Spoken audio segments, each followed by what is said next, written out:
नमस्कार, मैं जितेंद्र चतुर्वेदी। यह खेल बड़ा चल रहा है। ये इसलिए कह रहा हूं क्योंकि लॉरेंस बिश्नोई के बहाने जिस तरह का ताना बाना बुना जा रहा है वो ताना बाना कुछ और नहीं, हिंदुस्तान के भीतर उपद्रव और तख्ता पलट की कहानी है।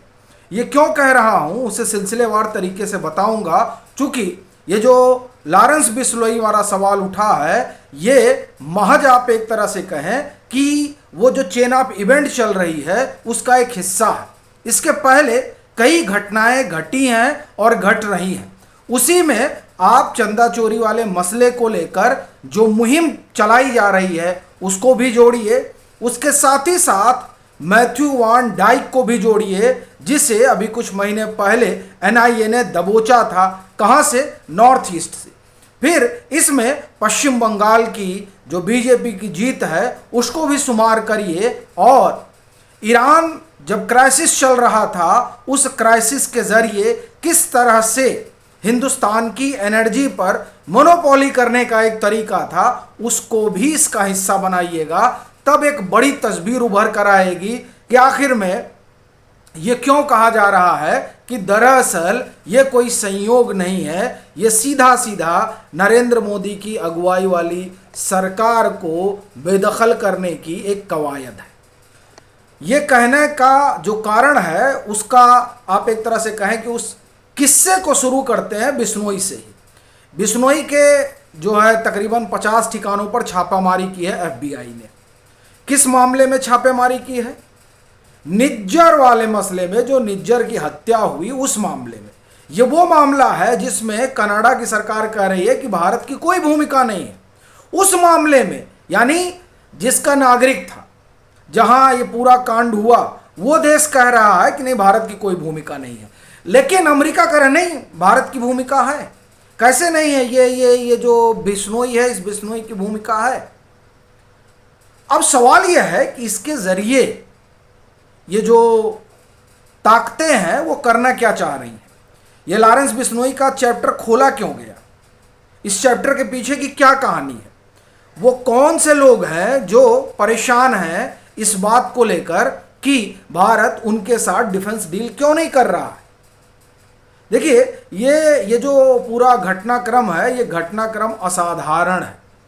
अचानक बिना सिर पैर का मसला उठा लिया गया निज्जर का, जबकि भाई कनाडा की सरकार जो है ट्रूडो की, जस्टिन ट्रूडो की तो सरकार है नहीं, जो नई सरकार है वो सीधे सीधे क्लीन चिट दे रही है।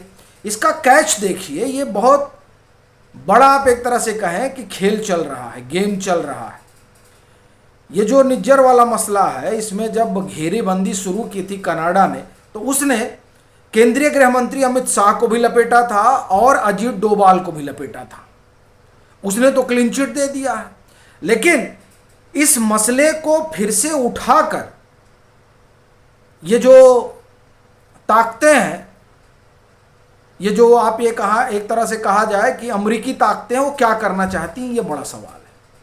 और ये देखिए, ये मामला सिर्फ यहीं तक का नहीं है। ये तो लग रहा है कि अब की बार इन लोगों ने कहा कि अब थोड़ा आगे बढ़ते हैं। मैं ये क्यों कह रहा हूं कि अब की बार इन लोगों ने सोचा आगे बढ़ते हैं?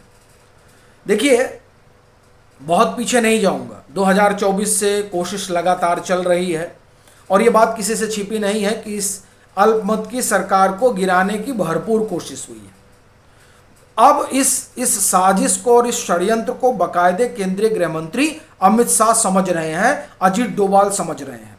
तो जो बात केंद्रीय गृह मंत्री समझ रहे हैं तो उन्होंने क्या किया कि साहब जो गठबंधन के सहयोगी हैं उनके ऊपर मान लीजिए दबाव आ जाए। जैसे आंध्र प्रदेश की आपको बात करें, आंध्र प्रदेश में बहुत बड़ा जो है आप एक तरह से कहें कि खेल खेले जाने की कवायद थी अगस्त 2024 में, लेकिन वो खेल सफल नहीं हो पाया था। तो बड़ी चीज ये है कि जो गठबंधन के साथी हैं अगर वो चले जाते हैं तो सरकार गिर जाएगी। तो सरकार न गिरने पाए उसकी व्यवस्था अमित शाह ने कर दी। कैसे? पश्चिम बंगाल का नतीजा आया, उस नतीजे में जो बीजेपी जीती उसके बाद टीएमसी बिखर गई। टीएमसी बिखर गई तो उनके 20-22 सांसद इधर चले आए, 6 चले आए उद्धव ठाकरे से, ये हो गया 26। ठीक ठीक है साहब, चंद्रबाबू नायडू और नीतीश कुमार मिलकर जो आंकड़ा देते हैं वो है 28, तो 26 हो गया है।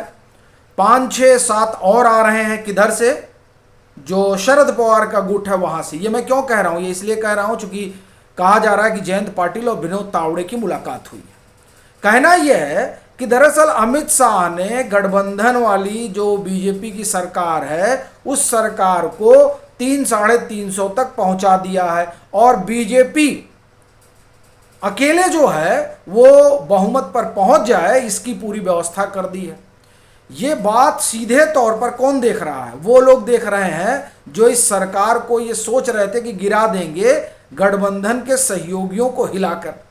तो साहब वो जो हिलाने वाली संभावना है उसको अमित शाह ने ध्वस्त कर दी। अजीत डोभाल की स्ट्रेटजी ने जो पेनिट्रेशन का इनका खेल था उस खेल को खत्म कर दिया। पेनिट्रेशन का क्या खेल था, पेनिट्रेशन का खेल था कि साहब पंजाब से घुस जाओगे और जो है पश्चिम बंगाल से घुस जाओगे। तो पंजाब में सरकार बने इसकी तैयारी चल रही है और पश्चिम बंगाल इन्होंने जीत ही लिया, तो बांग्लादेश से इधर आ नहीं पाओगे, जो घुसपैठी है उनको खदेड़ा अलग से जा रहा है। तो वो जो हिंदुस्तान के भीतर उपद्रव फैलाना और तमाम तरह के मुद्दे से डेमोक्रेसी के कथित मुद्दे के आधार पर आंदोलन खड़ा कर देना, काकरोचों को भेजा गया था। तो पूरी आप एक तरह से कहें कि जो कवायद है उस कवायद की हवा अमित शाह ने निकाल दी है। तो जो हवा अमित शाह ने निकाल दिया तो निज्जर का केस फिर से खोल दो, और उस निज्जर के केस में इन्हीं दोनों लोगों का नाम है जो कनाडा ने भेजा था। तो आप क्या चाहते हैं, सवाल ये है, आप कौन सा खेल खेल रहे हैं? क्योंकि ये बात साधारण नहीं है, यह असाधारण घटना है। और इन दोनों घटनाओं के बीच आप देखिए कि ये जो चंदा चोरी वाला मसला हुआ ये जघन्य अपराध है, उसकी सरकार जांच कर रही है, सरकार कोई पर्देदारी नहीं कर रही, बाकायदा एसआईटी के सामने सबका बयान लिया जा रहा है, जो आरोपी है उनको जेल में डाला गया है, पूरी प्रक्रिया हो रही है। लेकिन उसके बाद में भी दुष्प्रचार का अभियान चल रहा है, और दुष्प्रचार का अभियान कहां से चल रहा है? सोशल मीडिया के माध्यम से सबसे ज्यादा हो रहा है। सोशल मीडिया को कौन कंट्रोल कर रहा है? यानी एक पब्लिक ओपिनियन बनाने की कवायद चल रही है सत्ताधारी दल के खिलाफ, और ये कवायद ऐसा नहीं कि पहली बार हुई है, इस तरह की कवायद समय समय पर होती रही है। 2024 का लोकसभा चुनाव उसका उदाहरण है, जब एंटी आप ये कहें एस्टेब्लिशमेंट कहा जाता है जिसको, और हम सीधे कहें तो एंटी मोदी कंटेंट जो है वो खूब बढ़ाए जा रहे थे। आप देखिए कि ये जो मामला पूरा शुरू हुआ है जिसमें लॉरेंस को दबोचा गया है, उसमें आरोप क्या लगाया जा रहा है? सांस्कृतिक राष्ट्रवाद का आरोप लगाया जा रहा है। सांस्कृतिक राष्ट्रवाद का आरोप लगाने का सीधा सीधा मतलब है कि आप भारत सरकार को, प्रधानमंत्री नरेंद्र मोदी को कटघरे में खड़ा करना चाहते हैं, और आप ये कहना चाहते हैं कि दरअसल ये स्पॉन्सर कर रहे हैं लोग। इस तरह की साजिश है ये। और ये साजिश क्या है? ये साजिश वैसे ही है जैसे एक दौर में भगवा टेरर का ताना बाना बुना गया था, और आपको ख्याल होगा कि, और ये बाकायदे विकिलीक्स ने बताया था कि किस तरह से राहुल गांधी ने क्या कहा था अमेरिका के एम्बेसडर से कि कौन ज्यादा बड़ा खतरा है। तो कहानी यह है कि साहब चल क्या रहा है आखिर में? आप अगर इस तरह की बात कर रहे हैं, कोई एक ऐसी एजेंसी जो सीधे सीधे जो किसी देश की सरकार है और उस सरकार की जो धारा है उस धारा को ही आप कटघरे में खड़ा कर देना चाह रहे हो, तो इससे बड़ा स्पष्ट है कि हिंदुस्तान की जो मौजूदा सरकार है उस सरकार को लेकर इनकी मंशा क्या है। अभी देखिए ये जो मैथ्यू वॉन डाइक है, ये बताया जाता है कि इन्हीं लोगों का आदमी है, और ये वहीं भेजा जाता है जहां तख्ता पलट का किस्सा शुरू करना होता है। यूक्रेनियन के साथ ये पकड़ा गया, ये आया टूरिस्ट वीजा पे, चला गया म्यांमार, और फिर म्यांमार से ये नॉर्थ ईस्ट में लोग क्यों टहल रहे थे। और ये क्यों कहा जा रहा है कि दरअसल मणिपुर में जो 2023 में हुआ वो दरअसल प्रयोग था, वैसा ही प्रयोग पूरे देश में करने का ये लोग इरादा रखते हैं। और ये सारी चीजें क्या हुआ, ये सारी चीजें पकड़ ली गई, इनके इरादे को नस्तोनाबूद कर दिया गया। जब इनके इरादे को नस्तोनाबूद कर दिया गया तब इन्होंने कहा कि साहब अब हम घुमा के नाक पकड़ेंगे, कान पकड़ेंगे। अब आप हाथ घुमा के कान पकड़ रहे हैं। जिस मामले को पहले ठंडे बस्ते में डाल दिया गया है उस मामले की पड़ताल होगी। और क्यों पड़ताल होगी?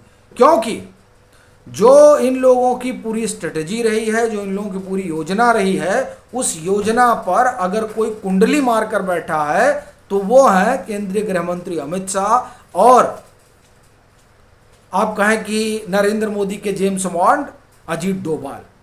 सब फ्यूज हो गया। सारा जब मामला ही ये लोग फ्यूज कर दे रहे हैं तो क्या करेंगे?